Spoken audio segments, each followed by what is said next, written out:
그렇지 않더라고요. 부자가 되는 길은 완전히 다른 방법이 있고 다른 길이 있다. 그걸 이제 슈퍼리치 클럽을 통해서 그리고 또 알게 됐고 요즘 굉장히 좀 행복한 생활을 하고 있습니다. 제가 이제 처음에 슈퍼리치 클럽을 8월 8일에 가입을 했더라고요. 그래서 기존에 이제 2채를 가지고 있었는데 이제 8월에 7채를 계약을 하고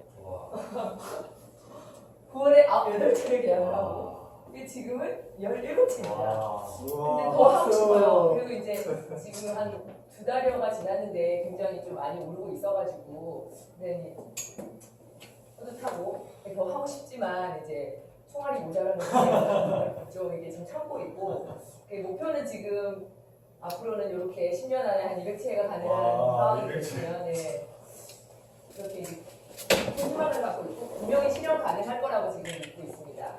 예. 그리고 일단 이렇게 제가 공격적으로 투자를 하게 된 이유는 어떤 깨달음이라고 하죠. 깨달음을 얻은 바가 있었는데 제 성격이 좀 급하기도 해요. 좀 하나에 꽂히면 끝장을 보는 그런 성격이고 이제 그리고 좀 집중적으로 공부도 좀 했고 그리고 제가 이제 경제학 전공자인데도 불구하고 이론을 실생활에 접목하지 못한 부분들이 이렇게 슈퍼리치 클럽에 가입을 하고 그걸 계기로 해서 공부를 하다 보니까 판단이 들더라고요. 확신이 들고 그래서 이렇게 좀 집중적으로 투자를 했습니다. 그러면 이제 오늘 본론으로 들어가서 부동산 세법에 대해서 이제 아주 간략하게 부동산 세법은 간단한가요? 복잡한가요? 복잡하죠. 굉장히 복잡해요. 세법은 어떻게 보면 무덤이라고 보시면 돼요. 다른 법들과 다르게 정책적인 영향을 굉장히 많이 받기 때문에 어떤 체계가 없고 이론이 없어요. 그때그때 굉장히 많이 바뀌고 그래서 세무사는 그런 부분들이 굉장히 좀 어려운 부분이에요. 그래서 부동산 세법이라고 하면 좀 포괄적이다 보니까 오늘은 이제 슈퍼리치를 집중적으로 하고 있는 주택임대 사업에 대한 세법을 제가 말씀드릴게요. 어차피 제가 아주 디테일한 부분을 설명을 드려도 저 문 밖을 나가면 잊어버릴까요? 안 잊어버릴까요? 잊어버려요. 그래서 제가 아주 러프하고 핵심적인 것만 이제 잡아드릴게요. 그리고 자세한 거는 저희들한테 좀 맡겨주세요. 본인들이 어떤 공부를 하다가 사고 터져가지고 뒷감당 손탐 대신 하시는 분들이 굉장히 많거든요. 그래서 네, 제 세무사들이 요즘 굉장히 좀 어렵고 많이 의뢰를 좀 해주시면 감사하겠습니다. 네. 질문 하나 드릴게요. 부동산의 주인은 누굴까요? 정부. 손 들고. 정부. 넌 들었잖아. 얘기하면 안 되지. 아 진짜.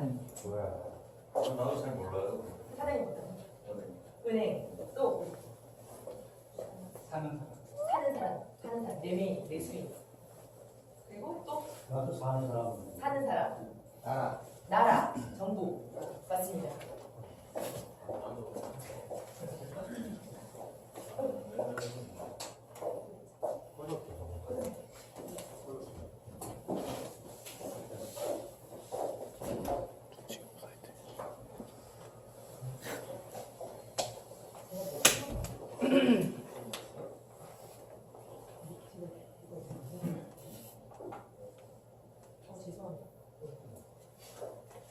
네, 부동산의 주인은 정부입니다.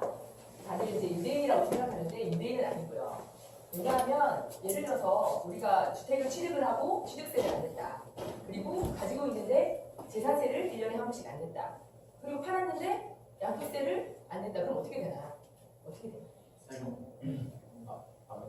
그렇죠. 체납처분을 통해서 가져가 버리죠. 부동산은 임대인이 아닌 거예요. 그 소유권을 일종의 빌려준 거예요. 그래서 정부의 의도, 주인인 정부의 의도가 굉장히 중요하고 그게 또 정책적으로, 세법적으로 표현이 되고 그렇기 때문에 항상 부동산에 관한 어떤 정부의 어떤 정책이나 의도를 계속 굉장히 귀를 기울이고 주시를 할 필요가 있습니다. 그렇다면 또 질문 하나 드릴게요. 이거 아시는 분? 손 들고! 갈고리. 손 들고! 갈고리. 네! 사장님. 갈쿠. 갈쿠? 갈고리. 아니, 갈고리. 시골에서 그렇게 말해요. 갈쿠. 갈쿠? 예, 예. 갈고리. 갈풀이? 예, 그렇게 말해요. 갈고리. 아니, 시골에서 무슨 말해요. 근데 갈피라고도 하고 제가 사전에 찾아보니까 갈고리라고 하더라고요. 갈피라고 하고. 난 시골 살아. 저는 갈고리라고. 아니, 약자로 그냥 갈쿠라고 해요.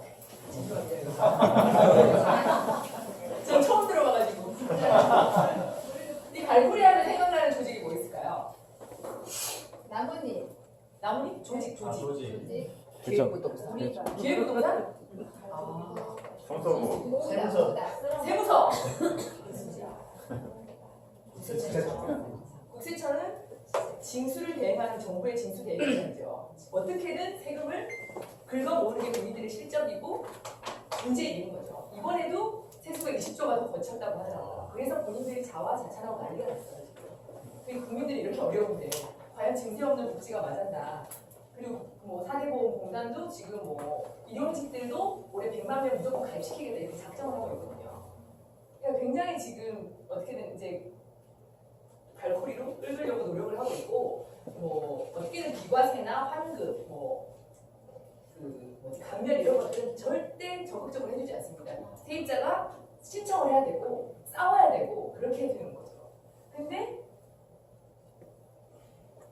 그래서 정부는 과연 이 주택임대 사업을 어떤 식으로 바라볼 것인가. 그래서 국세청을 통해서 과세를 어떤 식으로 할 것인가가 굉장히 중요한데 그래서 이 정부가 바라보는 주택임대 사업에 대한 관점이 우리 주택임대 사업자가 가져야 되는 가장 중요한 핵심이라고 볼 수 있습니다.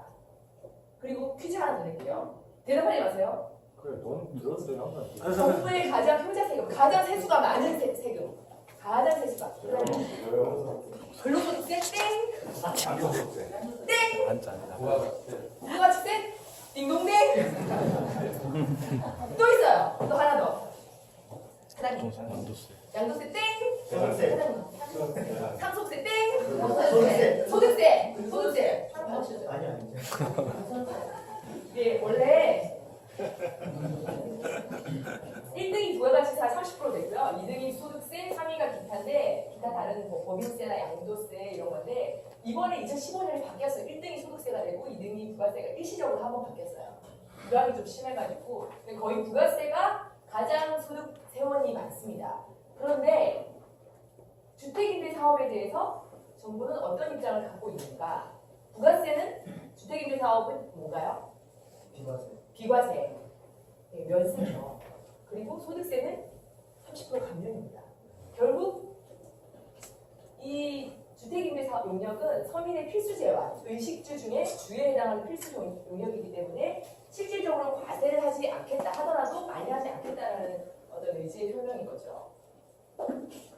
그리고 이제 지난 지금 석 달이 됐죠. 7월 28일자에 정부가 해법 개정안을 발표를 했습니다. 주택임대 사업에 관해서.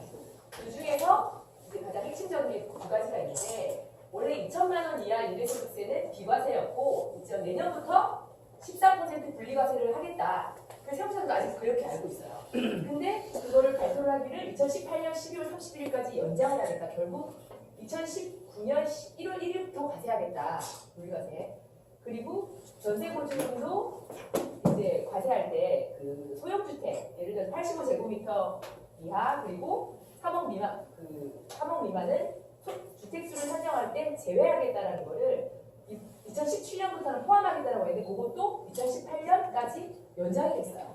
결국 포함하지 않겠다. 2018년 말까지는. 그리고 2019년부터는 이제 어떻게 될지 모르고 제가 생각했을 때도 쉽지 않아요. 왜냐하면 우리나라는 굉장히 조세 저항이 큰 나라에 속하거든요. 정치의 투명성이 희열되지 않았기 때문에 정부들이 조세 저항이 국민들이 굉장히 크기 때문에 과세하지 않던 걸 추가로 과세를 하게 되면 굉장히 반발이 심합니다. 그래서 네.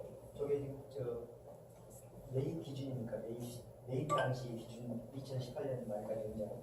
그러니까 매년 갱신이 되는 거죠. 매년 이제 2018년 말까지 구입을 했을 때, 매입을 했을 때는 계속 가지고 있을 때. 아니요. 이건 소득세이기 때문에 그때 매년 임대소득이 매년 발생하니까 그때 그해 소득을 기준으로 하시는 거죠. 그래서 예를 들어서 아직까지는 2018년 말까지 만약에 100채의 소형 아파트를 전세 주고 있어도 임대소득은 0인 거죠. 소득세 원래 지금 최고소득이 41.2%예요. 8%예요. 거의 뭐 10을 벌면 5를 다 거의 정부가 가져간다고 보시면 돼요. 근데 그런 세율에 비해서 증여 상속세도 50%가 최고세율이고 결국 반을 다 가져가는데 그런 거에 비하면 굉장히 세금이 미비한 거죠. 그래서 이렇게 정부가 이렇게 7월 28일에 해법 개정안 할 때 개정 이유라고 명확하게 명시하는 게 있어요. 그게 뭐냐면 서민 주거 안정 지원이다. 그러니까 소형 임대주택은 다 서민들이 살기 때문에 많이 과세를 할 수 없다. 왜냐하면 임대인들이 다 그 세금을 임차인들에게 전가를 시키죠. 세금을 만약에 부과를 하게 되면 그걸 정부는 다 알고 있어요. 그렇기 때문에 함부로 과세를 할 수가 없는 거고 여론이 안 좋아지기 때문에. 그래서 일단 서민 주거 안정 지원을 위해서 이런 세법 개정을 계속 갱신을 비과세나 세금 감면 규정을 계속 갱신을 하고 있고, 그리고 뭐 신용카드 소득공제 이런 것도 계속 연장하고 있잖아요. 일몰이라고 했는데 계속 연장하고 있는 이유가, 그러면 이제 여론이 안 좋아지고 자기들 표 떨어지니까 어떻게 보면 계속 연장을 하고 있는 거죠. 제 생각도 이것도 아마 그런 식으로 계속 연장이 되지 않을까 그렇게 생각하고 있습니다. 따라서 이제 그 투자 의사 결정을 하실 때 소형 임대주택 사업에서 있어서 세금은 큰 변수가 아니다. 세금은 이제 사실 투자 수익률을 가장 많이 깎아먹는 게 세금이잖아요. 그래서 뭐 오피스텔이나 뭐 상가나 이런 것들은 제대로 다 100% 과세를 하고 있기 때문에 이제 그 투자 수익률에 굉장히 많은 마이너스 요인인데, 소형 임대주택은 그렇게 마이너스 요인은 세금에 있어서는 없다. 그렇게 알고 계시면 될 것 같아요. 그리고 가장 궁금해 하시는 게 주택임대 사업자 등록을 꼭 해야 되나? 라고 하는데, 여기에는 이제 여러 가지 변수가 있어요. 이제 세 가지 제가 봤을 때 이제 마이너스 요인이 있고 플러스 요인이 있는데, 이제 건강보험료 같은 것이 추가 부담이 될 수 있어요. 재산이 많이 등록이 돼버리고 이제 어떻게 보면 내 재산이 표면 위로 올라오는 거잖아요. 그렇죠. 네. 네네. 재산이 얼마 이상 되면 추가로 납부하는 거죠. 그리고 이제 플러스 요인은 재산세가 60제곱미터 미만은 50% 감면이 되고, 제가 보니까 이제 재산세가 만만치가 않더라고요. 그리고 이제 보통 60에서 89제곱미터 미만은 한 25% 감면이 되고, 그리고 종합부동산세는 아예 부가세가 되고 등록을 해놓으면, 그리고 가장 또 요즘 뭐 주채 있으신 분도 등록을 하는 이유가 이 마지막 조건 때문에 거주주택 양도소득 비과세, 이게 사실 양도소득세가 이게 몇 천만 원씩 나오기 때문에 이게 굉장히 큰 팩터더라고요. 그래서 이제 뭐 저 같은 경우에는 이걸 계속 가져가는 거기 때문에 양도소득세는 뭐 주요한 그게 고려 사항이 아닌데, 이제 이 두 가지를 봤을 때 다주택자들은 제가 봤을 때는 이 플러스 요인이 더 많은 것 같아요. 건강보험료가 계속 증가가, 이것도 굉장히 큰 부담이긴 한데 생각보다는 이제 두 번째 감면의 특혜가 더 많은 것 같아서 아직까지는 이제 여러 채 하려고 하신다면 주택임대 사업자 등록을 하는 게 현재까지는 유리하더라. 초반에 등록하고 하는 게 조금 번거롭긴 한데 일단 세팅을 해놓으면 뭐 요즘 뭐 민원24 하시나 뭐 세부터에서 다 자동으로 이렇게 등록을 해줄 수 있어가지고 크게 번거롭진 않더라고요. 민원24고 하나 어디라고 그랬죠? 세운터. 새운터? 예. 새운터? 세운터. 그건 이제 국토교통부에서 하는 건데, 이제 여러 가지 임대사업이나 건설에 관련된 것들을 다 이제 민원 해결을 하는 곳이더라고요. 거기가 더 오류가 민원이 더 오류가 많더라고요. 그래서 직접적으로 구청이라는 데 가셔야 되는 게 있어요. 그래서 저는 여기까지 간단하게 설명을 드렸고, 뭐 질문사항 있으시면 네. 저희 이제 2강 1주택을 하고 있다가 네. 하면은 이제 양도세가 이제 9억 원이 넘어오잖아요.